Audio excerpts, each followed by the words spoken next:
Convido os integrantes da oficina sobre influência da imprensa em procedimentos penais, especificamente sobre crimes contra a vida, casos julgados no Tribunal do Júri, a comporem a mesa de debates. Doutora Ana Lúcia Menezes Vieira, mestre e doutora em processo penal pela Faculdade de Direito da USP, promotora de justiça em São Paulo, autora dos livros Processo Penal e Mídia e Sigilo da Fonte de Informação Jornalística e a Prova Penal. Senhor Rodrigo Hidalgo. Senhor Rodrigo Hidalgo, repórter investigativo desde 1992, trabalhou na Rádio Jovem Pan desde setembro de 92 até março de 2005. É repórter do Jornal da Band na TV Bandeirantes desde março de 2005. Foi menção honrosa no Prêmio ESSO de Jornalismo de 2011 com a reportagem Fraude na Bomba. Vencedor do Prêmio Mídia da Paz em 2002 com a série de reportagens Violência nas Escolas.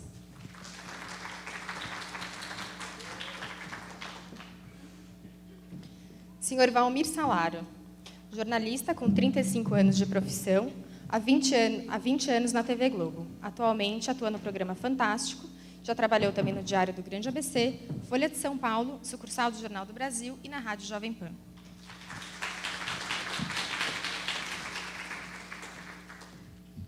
Mediadora, doutora Marina Dias, advogada criminal e diretora-presidente do IDDD.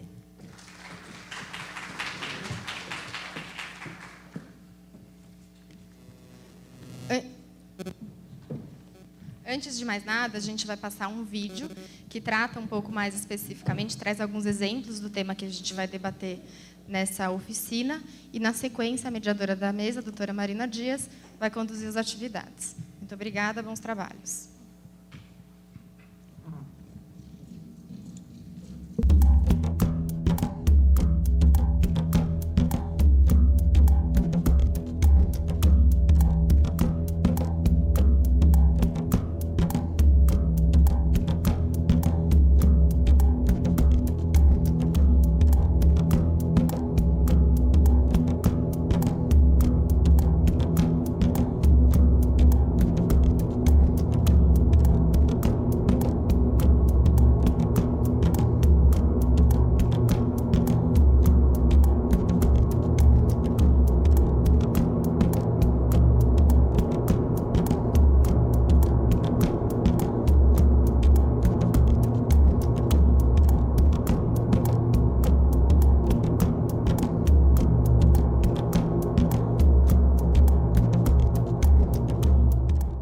O julgamento acontece lá dentro, aqui do lado de fora, as manifestações de protesto e pedidos de justiça continuam. Este grupo está aqui, desde o primeiro dia do julgamento.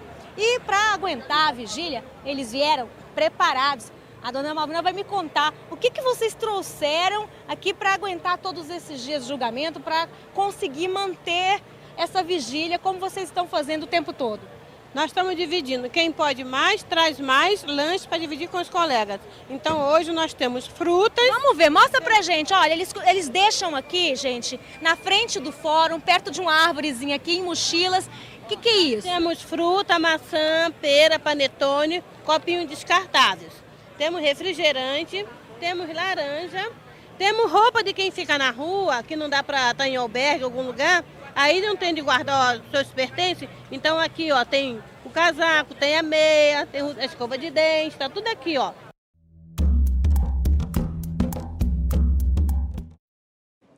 O juiz Maurício Fossen está começando neste momento no Fórum de Santana, em São Paulo, a leitura da sentença de Ana Carolina Jatobá e Alexandre Nardoni. Eles são acusados de matar a menina Isabela Nardoni há 2 anos. Vamos ouvir agora. Fraude processual. Após regular processamento do feito em juízo, os réus acabaram sendo pronunciados nos termos da denúncia, emetendo-se assim a causa ao julgamento. Foi muito grande a comoção aqui na porta do Fórum de Santana das pessoas, mais de 300 pessoas aglomeradas na porta, além da imprensa, aguardando pela decisão da Justiça. Quando o juiz leu a sentença e deu a pena com a condenação, nós pudemos ouvir fogos de artifício que foram soltos na rua, também as pessoas comemorando a decisão da Justiça, dizendo que foi feita a justiça. Grilo.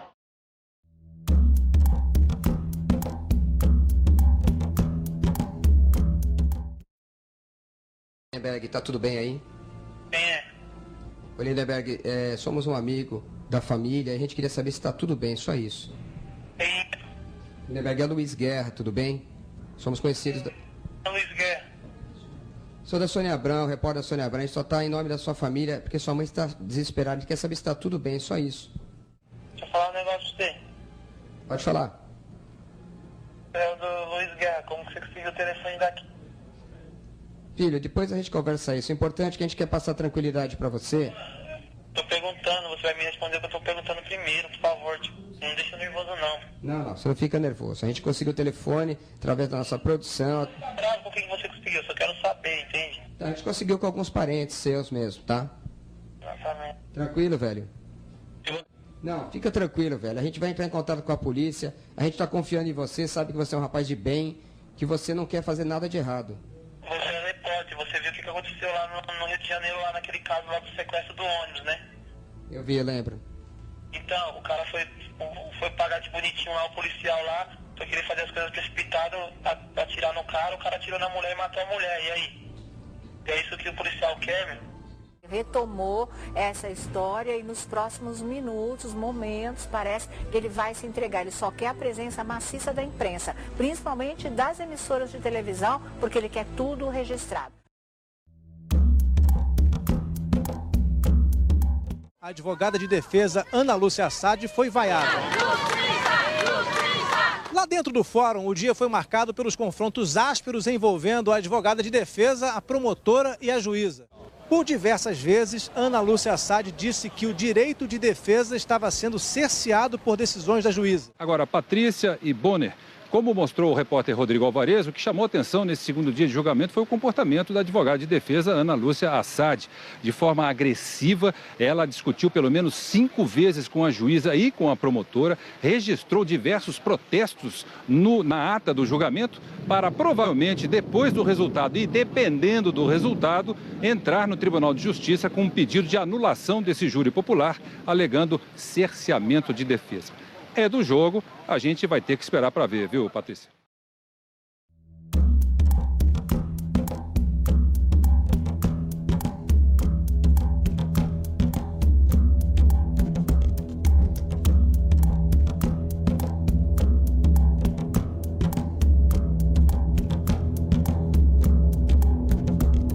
Agradeço as palavras que foram dirigidas pelo nobre representante do Ministério Público, o ilustre assistente, os ínclitos defensores. Agradeço a Deus pela ter me dado sabedoria para conduzir essa causa.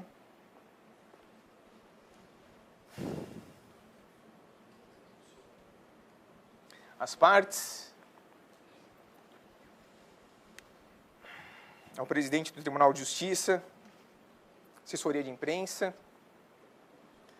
segurança do Tribunal de Justiça, policiais militares, o pessoal do STI, o juiz Luiz Mouro Cavalcante, da Justiça Militar, os policiais do Romão Gomes também.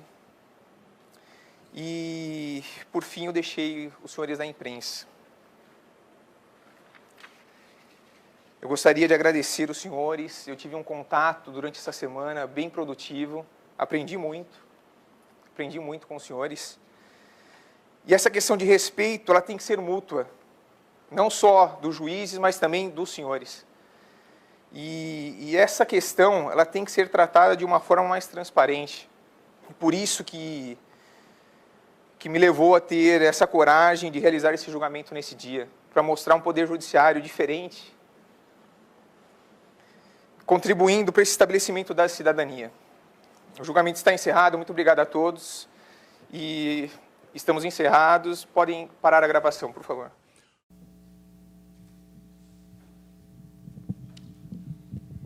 Bom dia a todos, quer dizer, boa tarde.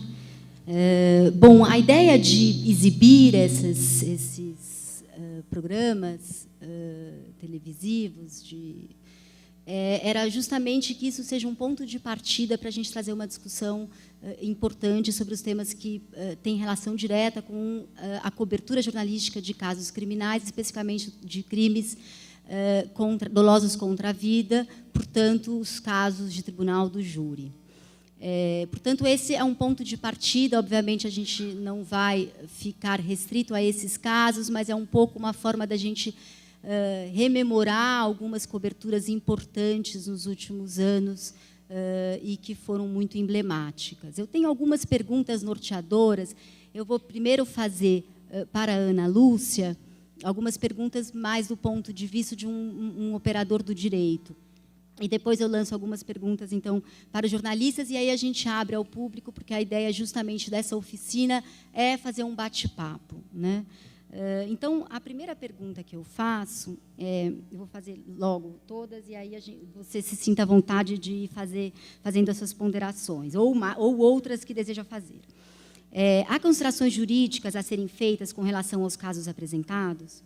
A cobertura da imprensa pode ter influenciado no julgamento? Houve publicidade opressiva? Acho que aqui nós transcrevemos uma decisão judicial do caso Nardoni, né? Então, que eu acho que é um dado importante. Qual foi a conduta dos atores do sistema de justiça? A imprensa apurou com cuidado todos os lados envolvidos? Né? Então, a gente tem o caso do Lindenberg, onde teve uma operação policial que foi acompanhado 24 horas por dia pela imprensa, né? Mais do que isso, houve uma interferência da imprensa na negociação. A gente teve aqui, a gente viu um trecho da Sônia Abrão fazendo essa interferência e tentando negociar, né? Claramente usurpando de um papel que era o papel da polícia, né? A lente da imprensa foi ampliada para discussões mais amplas de política criminal e segurança pública.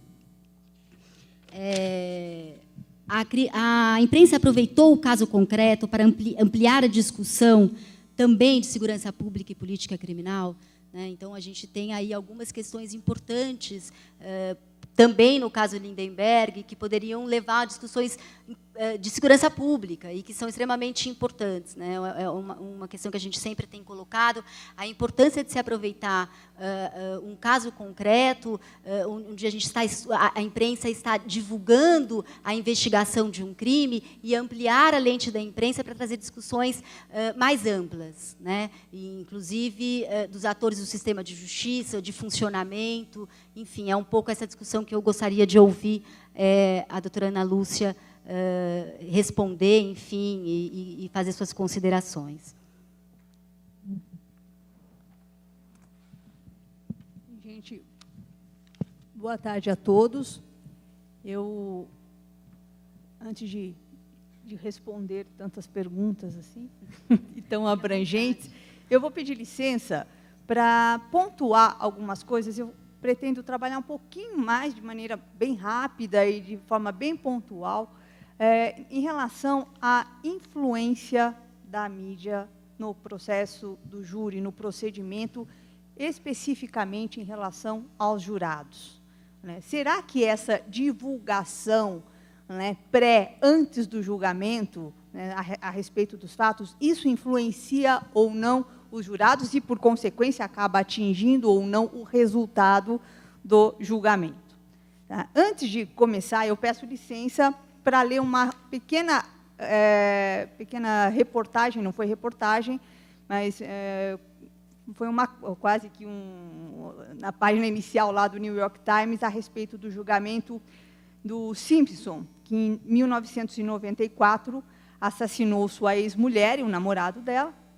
E todos os detalhes do processo do Simpson foram comentados e divulgados de maneira muito maciça pela imprensa americana. E, em 1997, o Simpson foi absolvido. E foi interessante, isso aí não tem nada a ver ainda com o que eu vou falar sobre a influência nos jurados, mas foi interessante a mídia, né, americana como trabalhou. O New York Times disse o seguinte: horas antes do anúncio do veredicto, o presidente Bill Clinton foi informado de medidas de segurança para todo o país em caso de distúrbios de rua. A polícia de Los Angeles entrou em alerta total. Quando o momento encantado se aproximava, os telefones interurbanos diminuíram em 58%. Houve um súbito aumento no consumo de eletricidade porque milhões de americanos ligaram seus televisores. O presidente da República deixou o gabinete oval para acompanhar membros de sua equipe em frente à televisão. O trabalho parou em fábricas, agência de correio e salas de cirurgia de hospitais. Foi a meia hora mais improdutiva da história da economia americana. Nunca antes na história tantas pessoas aguardaram tão ansiosamente o que 12 de seus pares haviam decidido em segredo na véspera. Ninguém, exceto aquelas 12 pessoas comuns, sabia o teor do veredicto. Nem o juiz, nem o réu, nem o promotor e o advogado, tampouco o presidente dos Estados Unidos. E o New York Times escreveu o fato como um momento de maior suspense da história da televisão americana. Isso aí me chamou muita atenção, a maneira como foi descrita, como parou um país como os Estados Unidos em razão de um julgamento. Bem, eu quero falar especificamente, não vou me alongar tanto, sobre isso. Por quê? Por que a mídia, qual é a razão da imprensa estar no julgamento do júri? Porque da notícia, é isso? Não, existe uma razão jurídica para isso. Existe uma razão constitucional para isso. Os atos do Poder Judiciário, assim como atos de qualquer poder, eles devem ser públicos. Por que devem ser públicos? Porque nós estamos no Estado democrático, então o poder é nosso, é do povo, e nós temos que ter acesso às decisões dos poderes e decisões do Poder Judiciário. As audiências do Poder Judiciário, elas são públicas, qualquer um pode sentar e acompanhar um júri. Porém, ninguém tem essa disponibilidade de acompanhar o Poder Judiciário, de controlar o poder que é nosso, sentando todos os dias nos tribunais para acompanhar essa publicidade, acompanhar esses julgamentos. Aí entra o papel da imprensa, extremamente importante. Ela não está lá porque ela tem uma liberdade, ela está lá porque ela cumpre uma função social de trazer a público a notícia, de trazer a público os atos do Poder Judiciário. Essa é a função social. Há autores europeus, da doutrina europeia, que diz o seguinte: a imprensa ela é uma garantidora natural do que acontece ali, garantidora natural dos princípios constitucionais do processo, do direito de defesa. Ela proíbe, de alguma forma, que o juiz haja de maneira inconsequente, que o promotor haja de maneira inconsequente, que o juiz seja parcial. Essa é a ideia da publicidade, a chamada publicidade externa, a publicidade que vem até nós, a publicidade dos atos do poder, seja ele do Poder Judiciário, seja ele do Poder Executivo, seja ele do Poder Legislativo, e essa é a função que a imprensa cumpre. Porém, o júri, nós sabemos, ele tem um ritual simbólico, nós sabemos disso, e aguça a curiosidade de todo mundo. O problema é que, às vezes, acaba por transformar as partes, os jurados, o acusado, em verdadeiros atores que são protagonistas de uma justiça que acaba sendo espetáculo. Mas essa justiça espetáculo que nós temos hoje, principalmente em casos relevantes como de júri, ela não é nova. A única coisa que é novo hoje é a tecnologia. Hoje nós temos televisão, hoje nós temos, né, celulares para transmitir a filmagem imediatamente, a tecnologia. Por quê?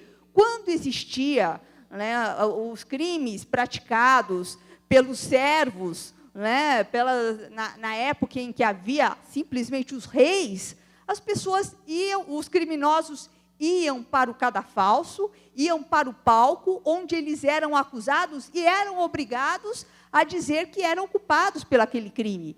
Por que esse palco? Esse palco era colocado na rua e a população se aglomerava em torno do cadafalso, aguardando a confissão daquele acusado, que já saía condenado, e daí saía acorrentado até o lugar, até a masmorra, onde ele permanecia preso. A única coisa que mudou nos nossos antecedentes disso, que antecede muito a história, é a tecnologia. Antes havia um cadafalso, né, os famosos discursos de cadafalso, que o réu chegava e confessava o seu crime, mesmo porque, se não confessasse, não faria diferença, ele ia morrer da mesma maneira, ou ia ser condenado da mesma maneira, e hoje nós temos a televisão. É importante essa divulgação, é necessária, porque a imprensa cumpre, sim, uma função social. Só que essa imprensa, ela precisa ser analisada, ela precisa ter limites, né? Ela pode acabar contribuindo mais para um entretenimento por meio de uma falsa, né, e uma ilusória noção que transmite a respeito do julgamento popular, do que efetivamente cumprir um poder-dever de informar corretamente, né, a sociedade sobre esses atos do poder judiciário. Então, na divulgação prévia, nessa criação toda de uma imagem a respeito do crime, cujo julgamento ainda não aconteceu, existe a possibilidade de agredir os bens personalíssimos do acusado, até das testemunhas, e, principalmente, acabar influenciando, né, os jurados. Influenciando por quê? Essa é a parte mais importante. Os jurados são juízes leigos, são pessoas do povo. Eles julgam por íntima convicção. Eles não precisam se ater às provas dos autos. Eles não justificam o seu voto, diferente do juiz.